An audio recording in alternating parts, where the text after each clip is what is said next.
Welcome back, sleepyheads. You've arrived at the hour when the world hasn't quite decided what it believes yet. Before Silas steps into the light, a quiet word from the voice behind the clock.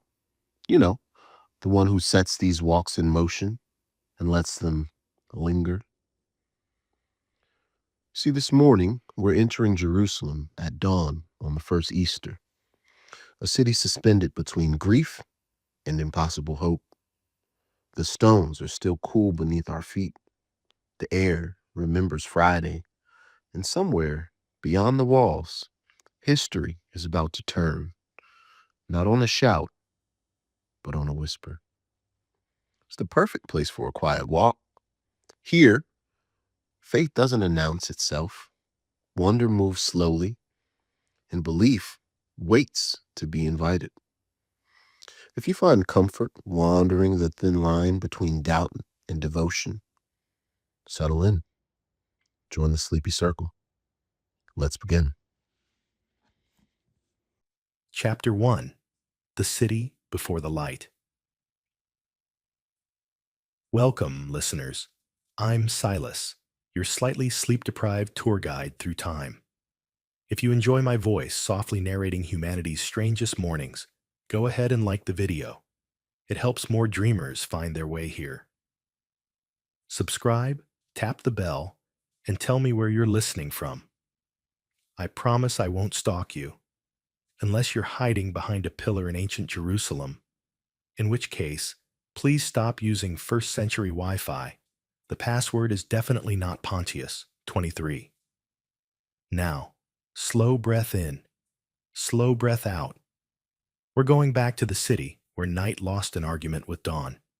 The streets are wet, the hearts are sore, and something unscheduled is about to happen. Let's begin. The first sound is not a sound at all, but a hush. An enormous, careful quiet that fits itself into the joints of the city. A thin, gray day seeps over the walls like watered wine. The air tastes of rain and hot ash that cooled too. Quickly, of myrrh ground into cloth, of damp wool drying on a line. I stand before the sheep gate and listen to the timbers breathe. Long ago, hooves and voices poured through here toward the temple, lambs that never argued with the calendar. Now even the stones shiver in their sleep, as if dreaming of weight. I step beneath the arch, and my footsteps tuck themselves into the city's pulse. Respectful, heel-toe whisper. The gate's iron studs gleam like old coins, each catching one drop of dawn. I pass under and into lanes that still remember last night's grief. There are no crowds, only the small noises of preparation. The click of a latch, the sigh of a shutter, a broom muttering to the ground. I feel watched, but not by eyes. The past is keeping score. A bend in the wall funnels me into a narrow passage where the damp has lifted itself into beads along the stones, opal pale. I could wipe my sleeve across them and erase a moment of history, but I keep my hands to myself and my mouth closed. The city is a church, and the aisle is short. A cat pads along the coping above me, tail erect, expression professional. A single olive leaf tumbles in a lazy spiral and lands on my shoulder with the authority of a bishop. I wear it. It feels like permission. There, iron on stone. A squad of Romans materializes from the far end of the alley, torches swaggering at their shoulders. The light is guttering low, torches overworked and underpaid. The flames do that end-of-shift wobble that announces mutiny. The soldier's armor throws the torchlight back in broken shards, every dent a footnote. They look like sleepless men trying to impersonate statues. They mutter the way men do when they don't want words to be remembered. I catch only fragments. The body, disciples, orders from the prefect. Keep it quiet. One of them bumps shoulders with another. An apology slurred into a curse. Another crosses himself, realizes what he's done, and pretends to scratch his chin. Their armor gleams like gilt. I shrink into a shadow that fits me like a second rib and let them pass. Their sandal nails bite the stones, a neat, mean rhythm, the Empire's heartbeat. I watch the last of them, short, compact, a scar like a pale thread under his left ear.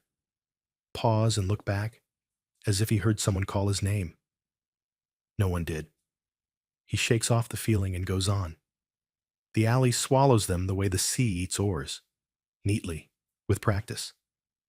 Even soldiers sound softer after a miracle, I murmur, and my voice goes up into the wet dark and doesn't come down. Beyond the lane, the street widens a little, like a throat relaxing, and I follow it toward the Pools of Bethesda. The world keeps exhaling. The sky lifts from lead to pewter.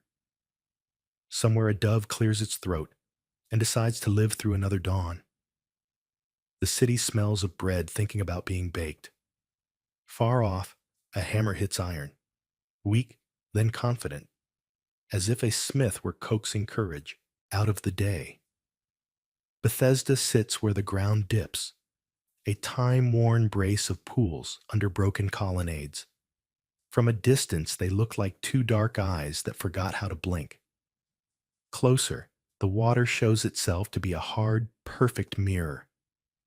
I step into the colonnade's shadow. It drapes over my shoulders like a weary cloak. The pillars are nicked and kissed by fingerprints of soot. The roof above is a patchwork of new timber and stubborn old beams. The city's attempt at triage. Dawn pours in through gaps, the way mercy finds its way through laws. A single woman kneels at the lip of the pool, her body folded in a geometry the body only learns from long waiting. Her shawl is the color of patience rubbed thin. Her hands are work, scarred, brown, lined with flowers' memory and oil's sheen. She is slipper light on her knees, like a practiced prayer, afraid of waking someone important. The water holds her gently, the way a secret holds its breath. "He healed here once," she whispers, and the words touch the surface and vanish. The pool ripples, a small shrug that could be wind, could be something else. I edge closer, my boots whispering in the dust that has accepted every story and made none of them a fuss. The woman lifts her face. No tears there, just tired light. "Some say he is gone," she says, voice like a corridor with doors open. But I heard the earth speak before the dawn. And the stone is not where stones keep to. I nod, because silence understands better than argument, and sit with her shadow for a few breaths. The water is very dark. I can see a version of myself in it. Thin, blurry, a man borrowed from another century, politely trespassing. Over my shoulder, the colonnade frames a strip of sky, bluing itself carefully, as if afraid of overdoing it. Drops of old rain fall from the beams in patient slow motion, as if time had become syrup and forgotten its recipe. Each one strikes the pool with the softest fingertip. The circles widen and lose themselves on the far edge, where reeds are telling each other small jokes. I say nothing aloud, but the thought moves through me with the certainty of a held breath. Faith is just hope that forgot how to die.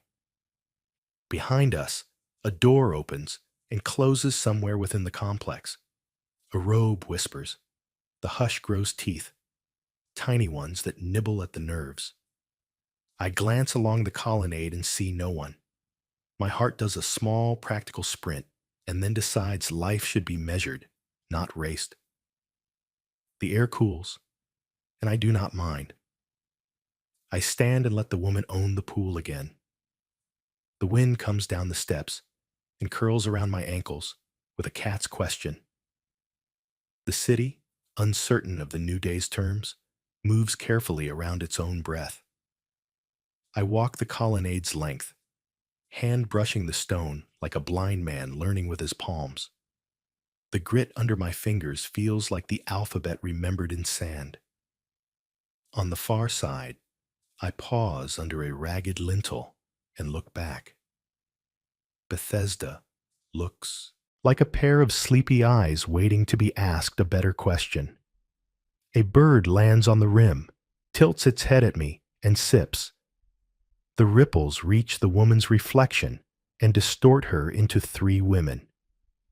The one who waited, the one who hopes, and the one who has already heard the answer and is being kind about it. I smile before I can stop myself. The smile tastes like olives and a little salt. Beyond the pools, the stones are slick with dew. I move slowly, not just for safety, but because the city seems to demand it. Jerusalem is a book you don't dog-ear. I pass a niche where someone set a small clay lamp, now guttering, its wick a curled finger pointing toward maybe. Smoke climbs into the colonnade and writes the letter you make on a page when you don't yet know which word you're starting. A narrow corridor shoulders left. I follow it into a wedge of pale light between two walls. The city here feels so close you could tuck it under your arm. Laundry hangs, sleeping across the passage, each garment a sigh caught and stitched. I duck beneath it and step into a small courtyard where a fig tree is trying very hard to pretend it is June. 3 green figs cling with the stubbornness of infants. I pat the trunk. You too, I say, and the bark feels like an old hand closing around mine. From somewhere near the sheep gate comes a muffled clatter, bucket against stone, murmurs, a child's laugh quickly shushed. The humor of living, sneaking back into a morning that wasn't sure it would welcome it. Over the wall, a rooster clears its conscience and apologizes to no one. The sound slants down and slides along the paving, rings a bit against a broken amphora, and disappears under a door like a cat who knows where the worm is. I find myself thinking of the Romans again, of the scar-threaded soldier and his mislaid prayer. And it occurs to me how quickly empires turn to rumor when a single person refuses to stay where you left him. My mouth makes a quiet laugh that keeps its own counsel. I run my thumb along the groove worn by thousands of hands in the wall beside me. The stone is smooth as certainty. Back at the edge of the colonnade, the woman at the pool rises. She presses her palms to her knees and stands as if convinced gravity will bill her extra. She looks at the water one last time, and then at me with an expression that is not quite a smile and not quite not. She touches her shawl to the place where her heart would be if hearts weren't unruly. And she leaves the way. Smoke leaves a room. I listen to her sandals tell the stones the day is coming. I stand alone with the water and the quiet and the rumor of something impossible.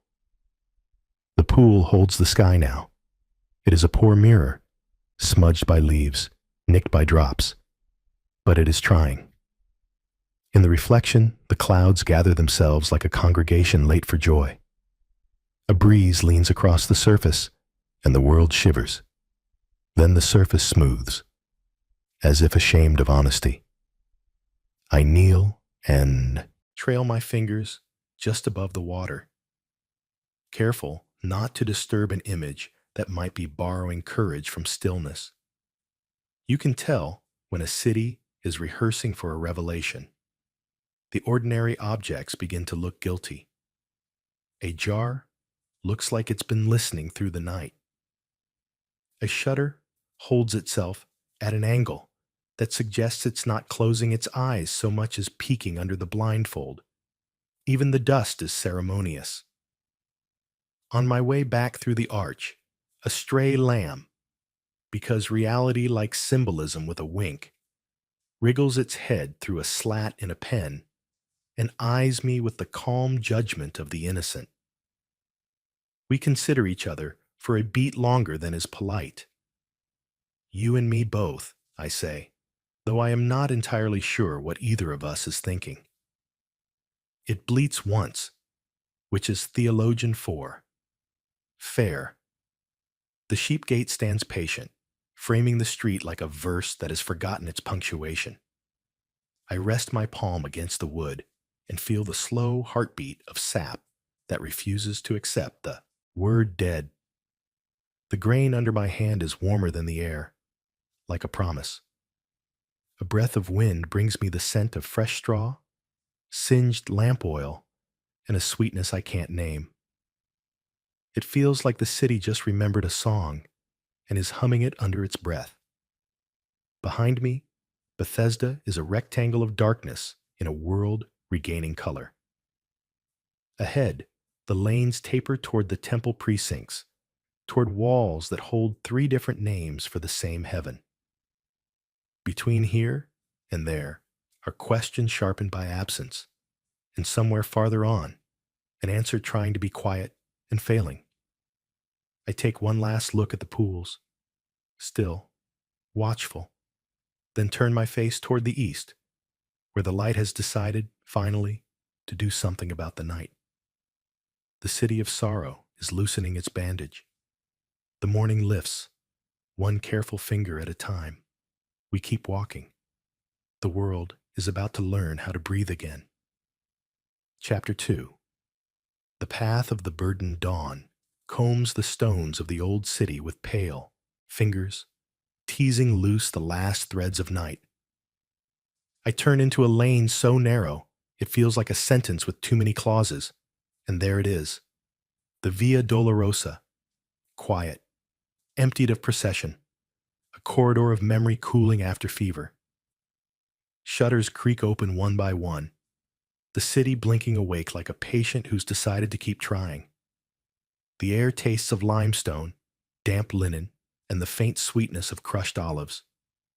The stations are not grand here. They're intimate. They live as small carvings, bronze plaques rubbed bright where thumbs have pressed, faint crosses notched into corners by hands that needed to leave proof. I trail my fingers along the first markings, and the wall answers in texture. Chisel scars, soot smudges, the smooth shine where centuries have polished sorrow into gentleness. A sparrow lands on the lintel above and scolds me for making the place sound heavier than it is.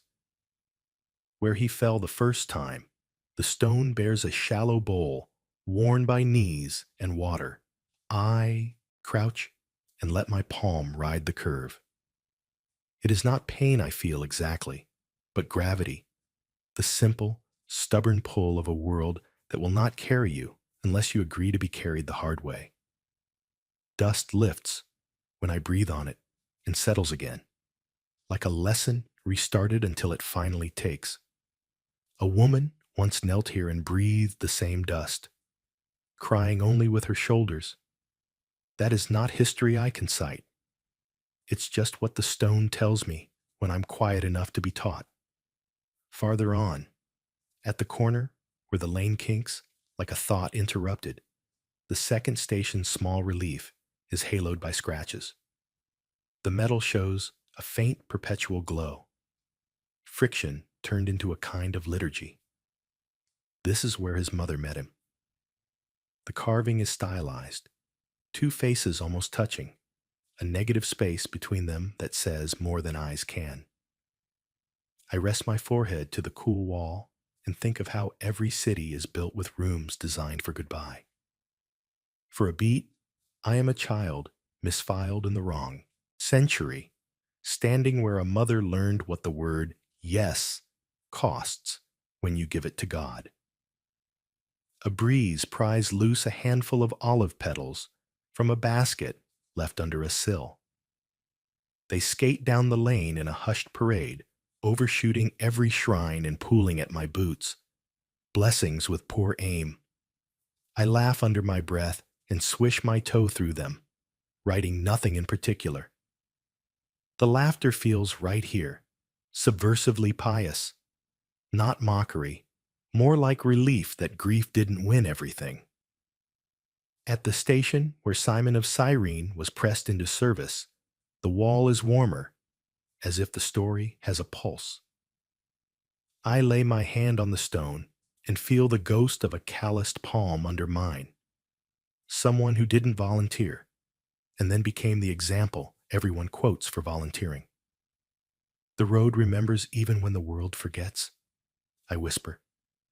The words drift up the lane and come back softened, as if the city is editing me for kindness. Birdsong stitches the air from roofline to roofline, cheerful thread through a torn cloth. I pass a shutter opening onto a courtyard where a broom swishes in circles too tidy for mourning. The owner glances out, sees nothing important, just a man listening to walls, and lets the broom keep time. My shadow walks beside me, obedient but a touch dramatic in the slanted light. At the fourth fall, depending on whose map you carry, someone has left a strip of linen knotted to a nail. It flutters, like a held breath finally released. I almost reach to untie it, then think better, and tuck its story back where it belongs. A cat sidles past, claiming the lane as sovereign territory. It rubs its cheek on the base of a plaque, thereby sanctifying the station by feline decree. Some liturgies have whiskers. By the time the road climbs toward the Antonia Ridge, the dawn has found its courage. Light spills around the corner in a soft rush, turning the pale dust into spilled milk. The flagstones tilt and settle underfoot, each one the size of a vow. Here the city's acoustics change. The lane widens by the width of a regret, and the wind carries up the faintest ribbon of incense from somewhere ahead. I keep my steps slow. To hurry would be rude. At the top I pause, palm on the stone jamb of a door marked by a black cross thumbed there 1,000 times. In the hush, a distant voice begins a prayer in a language I don't own, but can understand without translation. The vowels are plea, the consonants gratitude, the pauses confession. The prayer ends not with an amen, but with the sound of the speaker's shoulders lowering as if a hidden strap had finally been cut. I leave the via and descend through a twist of alleys that smell of wet rope and crushed time toward a different sorrow, the Western Wall. The city's sound changes again here, grows rounder, lower, like the note a drum keeps even after the drummer leaves. The plaza is near empty at this hour, just pale flags of morning light unrolled over stone, and one old man leaning into the wall as if listening for a heartbeat on the other side of history. His coat is a rain cloud that decided to retire. His hat sits with the authority of habit. The skin at his neck is a parchment too brave to tear. His lips move without sound, syllables printed into the air so lightly they don't need to be heard to be known. In the seams between stones, folded prayers tremble. Little white birds wedged into a cliff face, waiting for a wind they think is God. I keep my distance and my hat imaginary in my hands. The wall is not cold to the touch. It's exactly the temperature of intent. I draw near. Not near enough to intrude, just near enough to hear the hum the stones keep when no one is trying to be wise.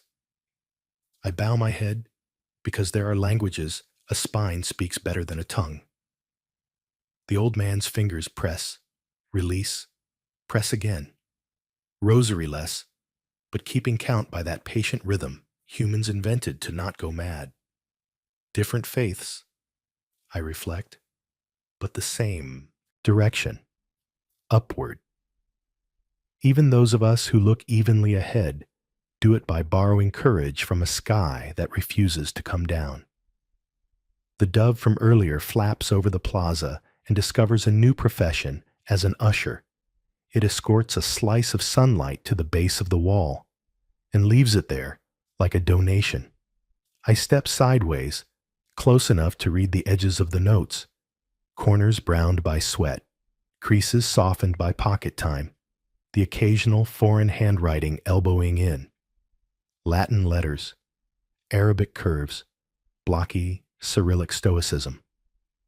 A few slips are folded so tight they seem carved, as if their authors were building miniature altars out of ordinary paper. One is half fallen.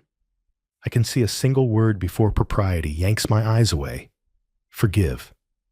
A gust taps my shoulder and turns the plaza into a brief snowfall of olive petals and yesterday's ash. A few land on the notes and stick, as if sealing them with a green wax we all understand. Two young men cross the far side of the pavement, arms full of benches. One stumbles, lets out a soft curse, then apologizes to the wall with the reflex of someone raised to know when to apologize to a stone.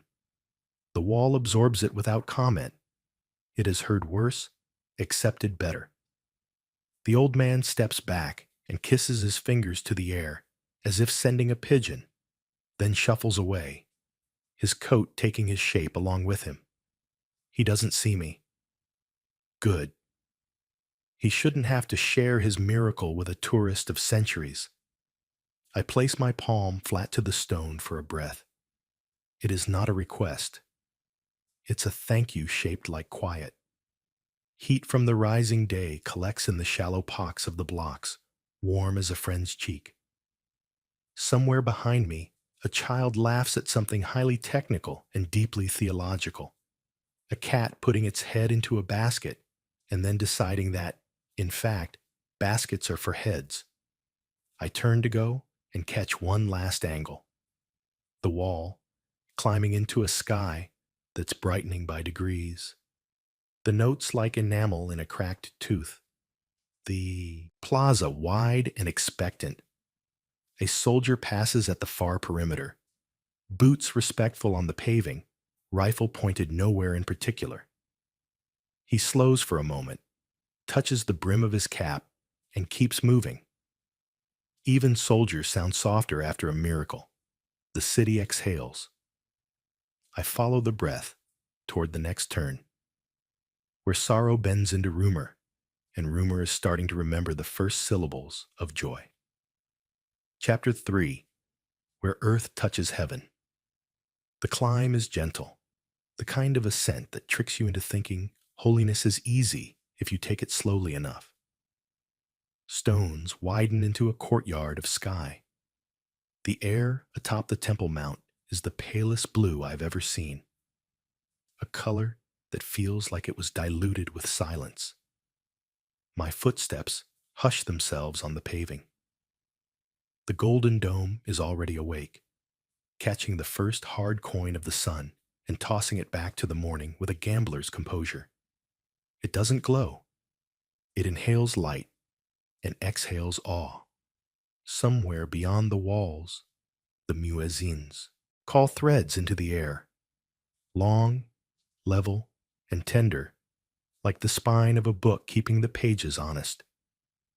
The sound doesn't demand. It invites. A pair of pigeons, those minor prophets of public squares, plod past with the brisk self-importance of creatures who know the place better than any of us. A custodian sweeps, his brush whispering in even strokes, making clean an already immaculate emptiness. I nod to him. He nods back with the sublime authority of a man who knows where every stone sits and why. If faiths were colors, I whisper, this city would be a prism. The dome of the rock catches another beam, and for a heartbeat, the mosaic flashes a dozen shades: sapphire, emerald, gold, and a secret nameless blue that belongs to the hour before certainty. The world feels larger than doctrine, older than argument. The dome isn't a winner in a contest. It's sunlight wearing geometry. I walk the perimeter slowly, palms open, as if I might carry the quiet without breaking it. The railing is cool, the kind of cool that keeps hot thoughts from boiling over. To the east, the Mount of Olives lies folded like a sleeping animal. Roofs and tombs and trees layered in long, patient breaths. A cat suns itself on a step and blinks at me with the particular disdain reserved for those of us who came late to sanctity. The stones underfoot are scuffed where countless feet have rehearsed the same choreography. Approach, pause, look up, remember something you forgot to forget. A young boy with a book under his arm trots past, too fast for reverence, too earnest for scolding. He glances at the dome, grins at the sky, and disappears through a door that knows his name. Faith, I've learned, is partly architecture and partly velocity. Wind lifts, thin as a page turned by a careful finger. It presses the call to prayer into the corners. The sound gathers there like honey, thickening the shadows with sweetness. My chest loosens. I don't belong here, and yet, somehow, I am, perfectly at home. I think of all the invisible threads knotted to this height, prayers muttered, shouted, wailed, sung, braided across centuries until the braid itself became a kind of ladder. It goes both ways, of course. Ladders tend to. A memory surfaces unasked. The western wall's notes, those tiny paper ribs breathing between stones, and the old man's unvoiced syllables. Here, the prayers are older than paper and younger than breath. The dome flashes again. Clouds finally gather the courage to be decorative. A swallow cuts a figure eight just to show off. Somewhere, a door closes with a soft wooden amen. I leave as I arrived, deliberately, stepping down from the high place with a tourist's shoes and a penitent's caution. The city resumes its narrowness, lanes stitched tight with scent and wet stone, whispers of cumin and old cedar, and something sweet shrugging its shoulders through a shutter. My path slopes to the east, toward a garden that remembers what the night asked of a man who said yes anyway. The Garden of Gethsemane waits where the ground gathers its nerves before dropping toward the Kidron.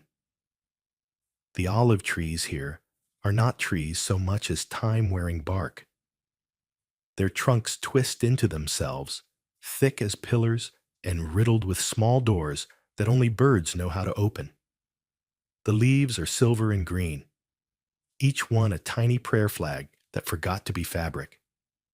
Dew clings to them like the last tears of a good argument. I cross the low wall and stand among the roots. The soil is soft, clean, and stubbornly alive, as if it negotiated with the centuries on better terms than most soils do. The monastery bells behind me give a single, speculative note, then think better of it. I lay my palm against a trunk. The bark is warm, not metaphorically, actually warm, as if the tree remembers the press of a human shoulder and has decided that memory is a form of heat. Some prayers never stopped echoing, I say. They just changed languages. In the garden doesn't answer, but the leaves do a collective rustle that might be a scent or might be the universe stretching. A monk in a brown habit tends a bed of rosemary as if each sprig deserves its own blessing. He moves with an economy I envy. Bend, check, pinch, release. Holiness at ground level smells like pine and promises. The wind from the valley carries up a thread of smoke. Breakfast somewhere, a family's ordinary miracle. In the garden, the quiet is sticky thick. Not absence, but saturation. You could lean on it. You could hide in it. I take 3 slow breaths and count them as if I were keeping watch. On the third, a bird I can't name lands on the crusted rim of an earthen jar and drinks dew with comical concentration. We share the moment like a joke, both of us trying not to laugh. In the corner, a slender path edges toward the grove's deeper tangle. I follow until the shadows cool to the temperature of resolve. Here, it's easier to believe that a man knelt on this ground and asked for a cup to pass him by, knowing full well it wouldn't. The olives overhead clack softly against each other, a rosary prayed by branches. I imagine the night thick, hot air, sleeping city, a friend's footsteps too far behind to be helpful. Even the gnats would have been pious.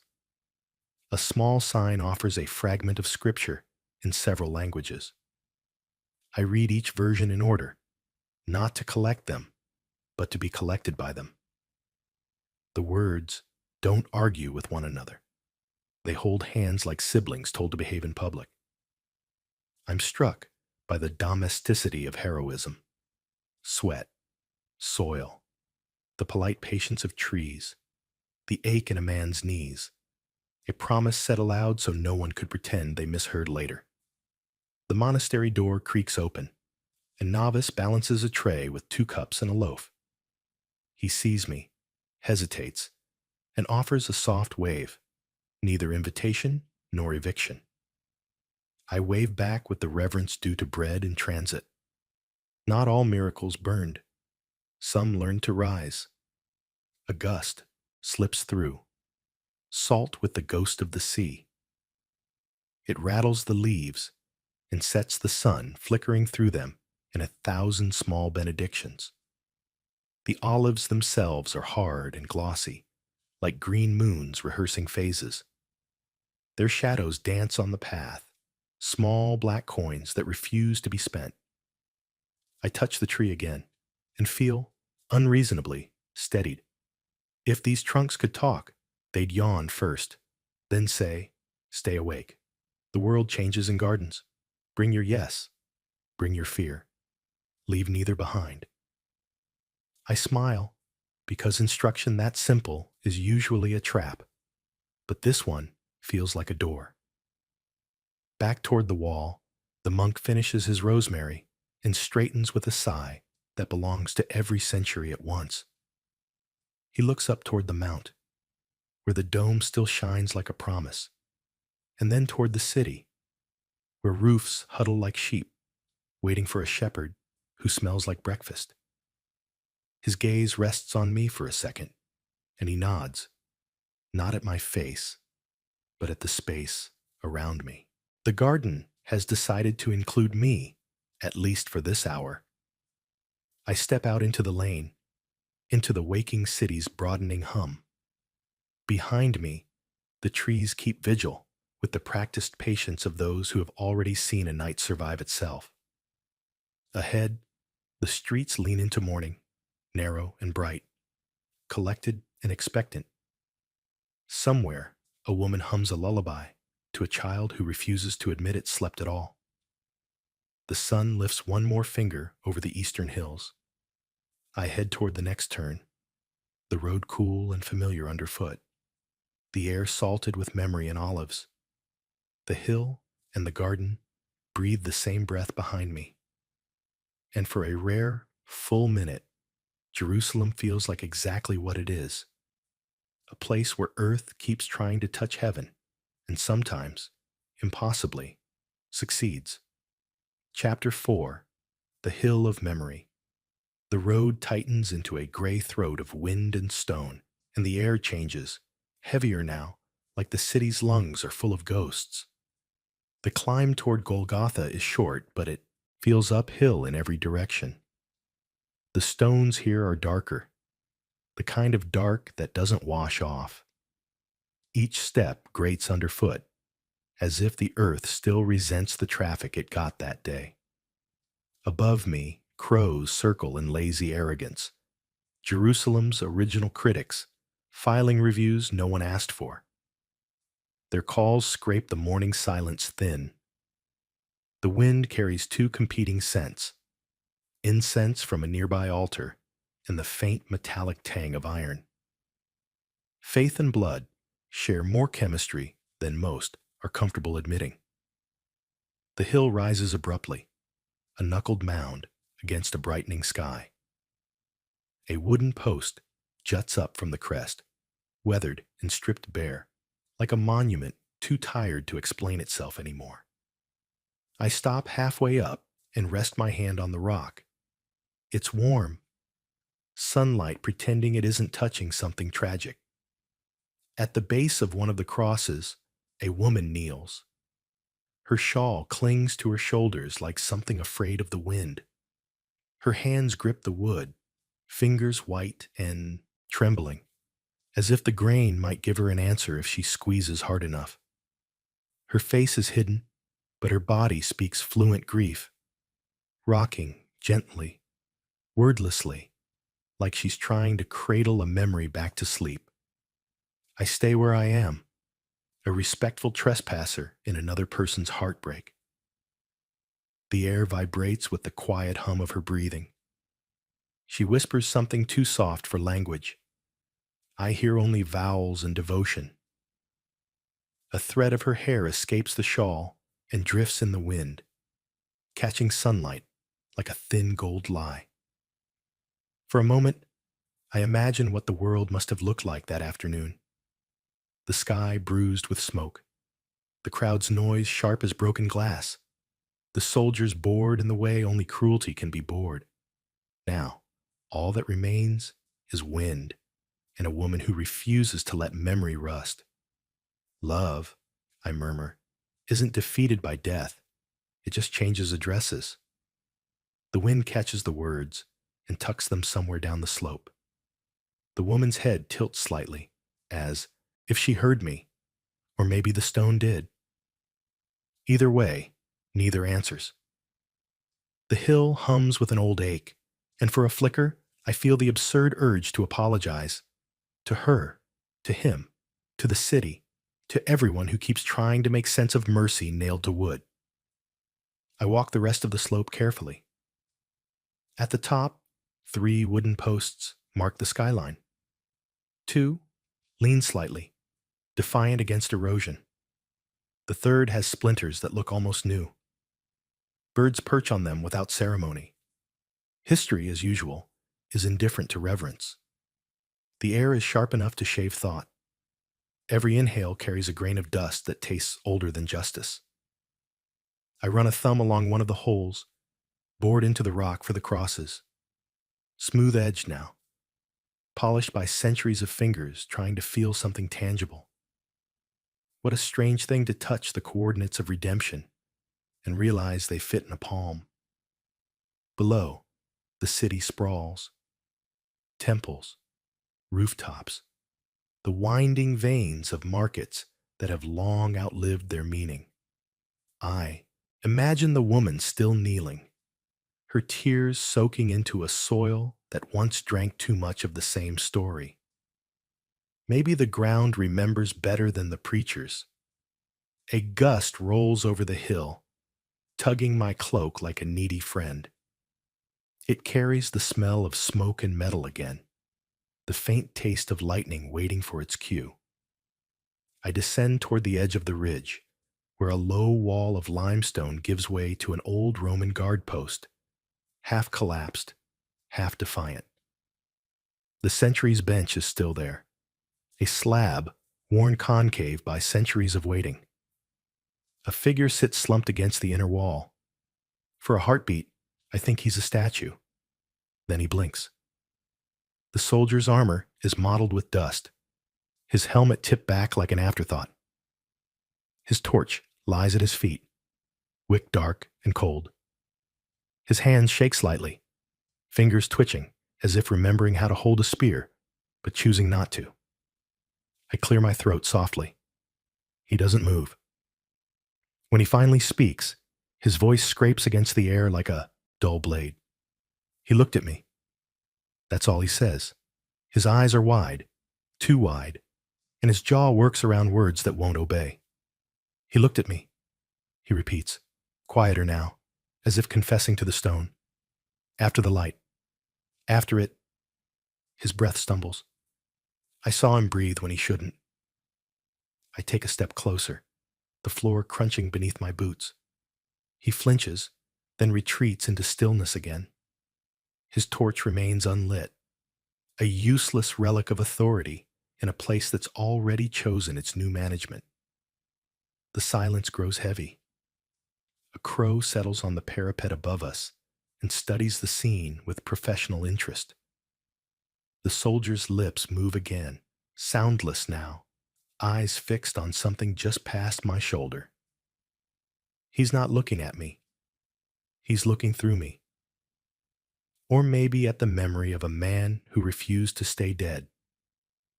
I want to say something comforting, something pastoral or philosophical, but the words that come out taste like dry bread. Empires fear many things, I tell him softly, but miracles top the list. His breathing slows. He looks down at his shaking hands, as if trying to decide which one still belongs to him. The crows above croak their commentary, unbothered by theology. I leave him to his silence. Some revelations arrive without interpreters. Outside the post, the light has thickened to gold. The city below gleams in patches, uneven but sincere. From here, the roofs and domes and alleys look stitched together with light thread and frayed hope. The woman at the cross is gone. Only her shawl remains, folded at the base like a benediction that found the right address after all. The wind climbs the hill again, carrying with it the faint clang of a bell from somewhere near the temple. It's an ordinary sound in an extraordinary morning. The kind of sound that keeps the world spinning when the gods have stepped out for air. I take one last look at the Roman post. The soldier hasn't moved. The torch, the armor, the silence. They've all merged into one confession carved by exhaustion. The crows rise, black commas rearranging the sky. The sunlight catches the edge of a spear left leaning against the wall and turns it briefly to fire. The hill smells of iron and incense and something faintly impossible. The air hums, not loudly, not theatrically, just enough for the hairs on my arm to stand and salute. I breathe in. The wind tastes like dust and dawn. Somewhere beyond the city, someone laughs. Soft, startled, new. And for the first time in a long time, the world feels like it's holding its breath for a good reason. Chapter 5. The House of the Dawn. The streets leading to the Church of the Holy Sepulchre twist like veins, narrow, pulsing with whispers and the soft scrape of sandals. The city is awake now, but it moves cautiously, as though afraid to disturb whatever the dawn has decided. I follow the smell of oil and stone, the scent of faith made physical. The church looms suddenly, swallowing the lane. It doesn't rise so much as remember itself upward, arches layered over centuries of conviction, smoke ghosts clinging to its ribs. Lanterns tremble by the doorway, and when I step inside, the air folds around me like a curtain heavy with breath and beeswax. Footsteps echo ahead, round and soft, like heartbeats in a cathedral chest. Shadows flicker across the walls, each one performing devotion at its own pace. The stone of anointing lies near the entrance, wide and worn smooth, a slab polished by centuries of grief and gratitude. It gleams faintly under a film of oil, as though light has learned the trick of humility.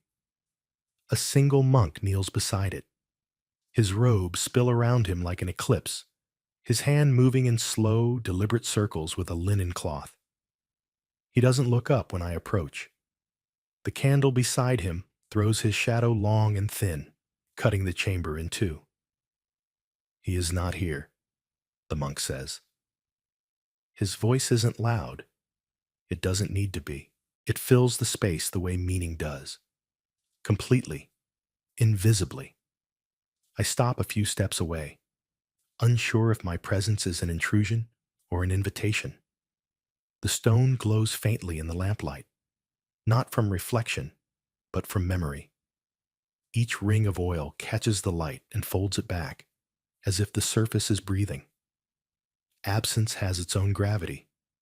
It tugs quietly, insistently, like a tide that refuses to leave. Absence, I whisper, can be the loudest kind of presence. The monk doesn't respond, though the corners of his mouth move. Maybe a prayer, maybe amusement. His cloth keeps circling, steady as a heartbeat. I think of how many hands have touched the stone, some desperate, some curious, some trembling, with the first taste of belief. The oil never dries. It just absorbs the centuries. Behind us, the echo of a door sighs open and closed.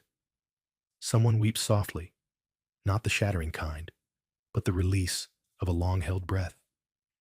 Candles sputter in sympathy. A line of faint smoke rises and twists like a spirit stretching after sleep. I kneel for a moment, not because I mean to, but because the air here makes it hard to stand too tall. The cool stone beneath my palm feels alive in the way oceans do when they're pretending to be still. When I rise, I leave no mark. That feels right. The passage to the tomb curves like a thought half remembered. Torches line the narrow way, their flames guttering low, speaking in the universal language of almost. The door ahead is carved with names that time no longer bothers to translate. I press my hand to it and push. Inside, the chamber is smaller than stories make it. The tomb is nothing elaborate, just rock, shaped by obedience to grief and time. Empty, profoundly empty. The air hums with that peculiar frequency between silence and song. The monk's words echo faintly in my mind. He is not here. And yet, somehow, everything is. I step back into the corridor, blinking against the bright wash of sunlight that sneaks through. The door ahead. It smells like oil and roses now, the city's strange blend of mourning and commerce. My boots tap a rhythm that feels unworthy of the hush around me. Outside, the world is still holding its breath. The garden beyond the church, Joseph's garden they call it, is small, fenced with limestone and shadow. Olive trees stand watch like weathered elders who've seen too much and decided to tell no one.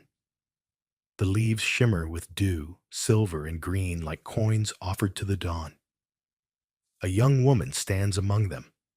Her shawl is simple, gray-blue, the color of unspoken hope.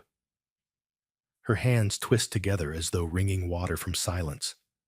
I watch from a distance, half hidden, wholly transfixed. She turns her face toward the tomb, and then away again, tears bright on her cheeks. There's movement, barely a shimmer, at the edge of the path. Someone else stands there, half in the light, half in the impossible. The woman gasps.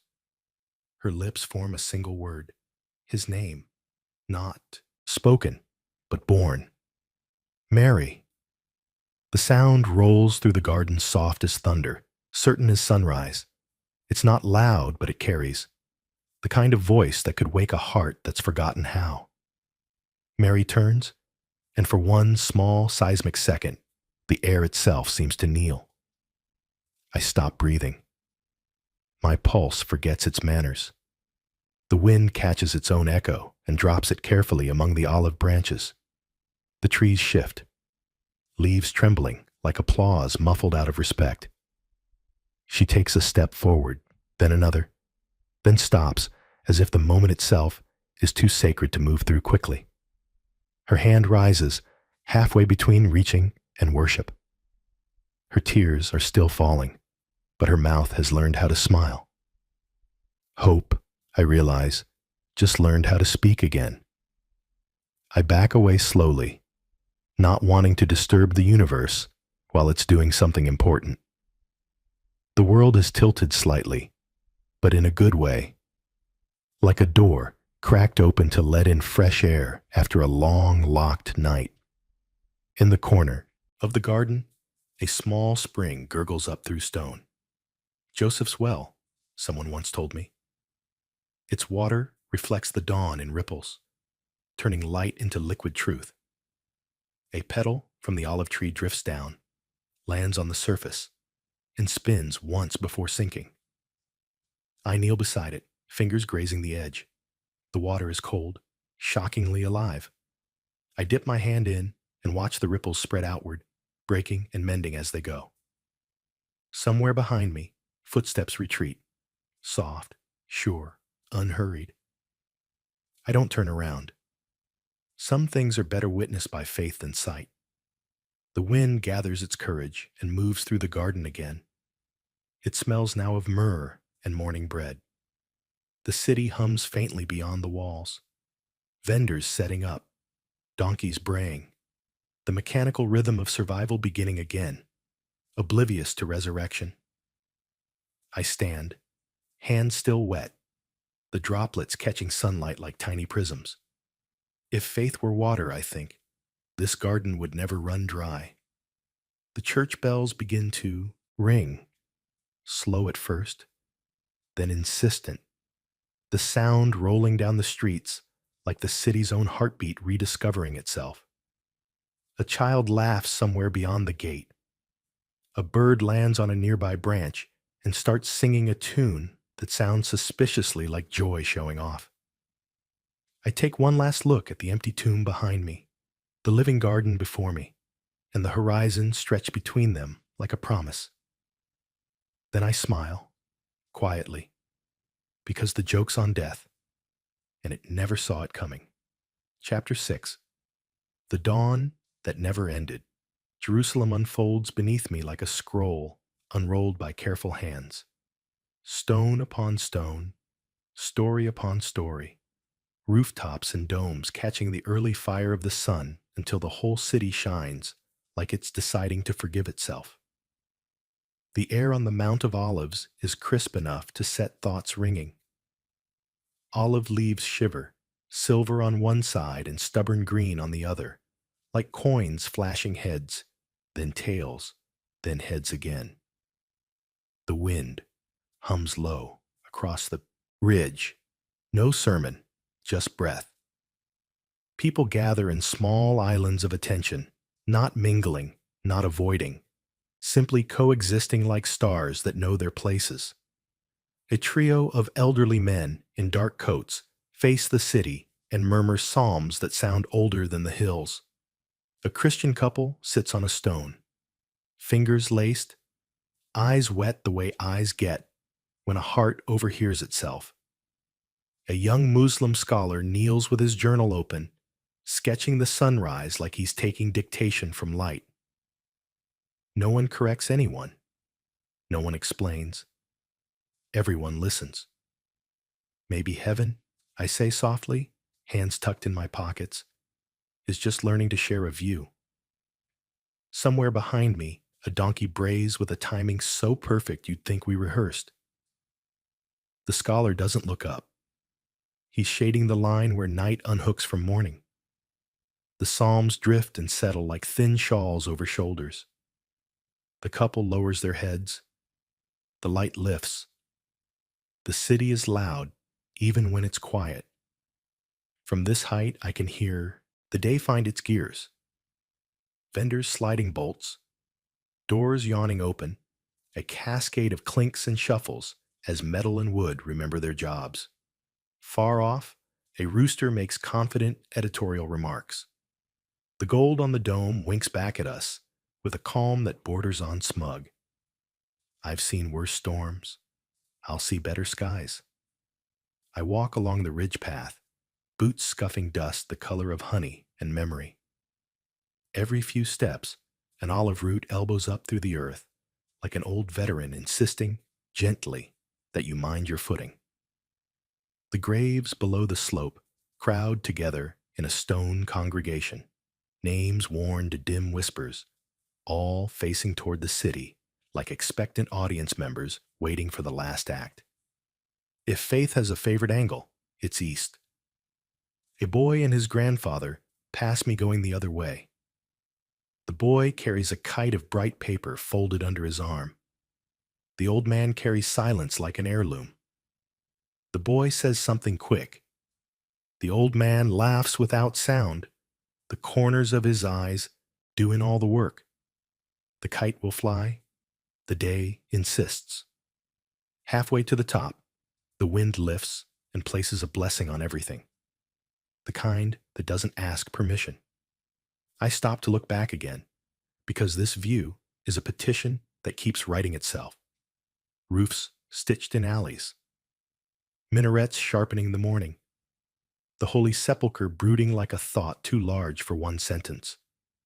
The walled lines of the past drawing attention to the open spaces of the present. The light on the stones is warm butter. The shadows are ink. You could write a whole book with this palette and call it Jerusalem, First Draft. At the crest, the path narrows to the Chapel of the Ascension.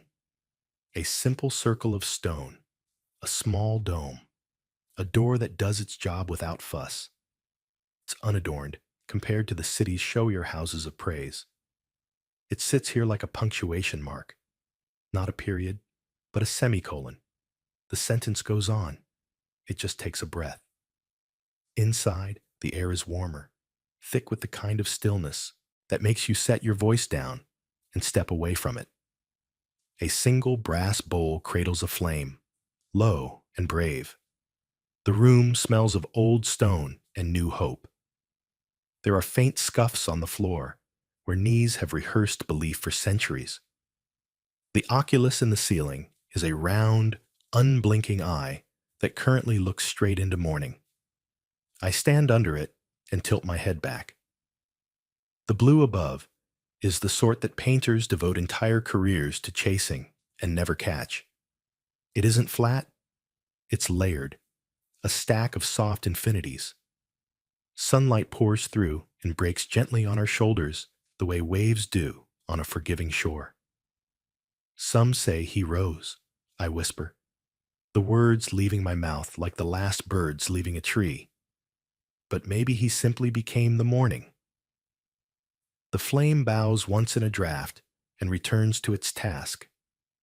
A few other visitors hover at the edges, one counting prayer beads, one rubbing a thumb along the seam of a photograph, one listening for the sound a miracle might make if it agreed to repeat itself. No one rushes. Time doesn't move here. It lifts and settles like breath. I step closer to the bowl. Fire has the best memory. It knows every story that started in shadow and ended in light. It also knows to keep its mouth shut. The brass glows at the rim, not quite hot, not merely warm, attentive. My reflection flickers there, a stranger whose pockets are full of footsteps. I look ridiculous and devout in equal measure. That feels accurate. There's a faint scrape outside, sandals on stone, then a murmur that circles the chapel, once like a swallow, and is gone. The world is busy being new. I think of Mary in the garden, of the soldier who couldn't lift his torch because gravity had suddenly remembered him. I think of the hand that polished the stone, slow and steady, as if you could teach rock to keep time with a heart. The oculus brightens a shade, and the dawn climbs the interior walls and steps, leaving small gifts of gold at each stone seam. The flame shadow shrinks like a fear that just got a better offer. The quiet isn't empty, it's crowded, with footsteps, psalms, sketches, kites, olives, names carved, and names whispered, and names forgotten except by the light that remembers everything. I close my eyes and let the warmth soak in. Beyond these walls, people are drawing lines and crossing them and redrawing them with better ink. Here, the lines are simple. Down into earth, up into sky, out into one another. You could call it theology, or you could just call it sunrise. Both seem true. When I open my eyes again, the room has brightened to the edge of ordinary. I can hear the city clearly. The clack of a cart, the low call of a vendor testing his voice, a door banging hinge first into its day. A pilgrim near the threshold clears her throat the way a person does before telling someone important they're forgiven. The flame keeps its counsel. I step back into the morning. The Mount of Olives wears its light easily. Now, the cool has softened into invitation. Down the slope, the psalms have turned to conversation. The couple walks hand in hand, small as hope at a distance. The scholar snaps his journal shut, satisfied with his capture of the sun. I look once more over the city. The domes gleam, like coins spread on a table before a feast. The alleys unwind in patient parentheses.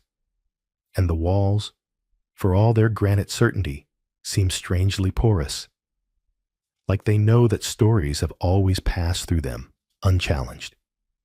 In the distance, someone's laughter rises, brief and true. It reaches me late, but intact.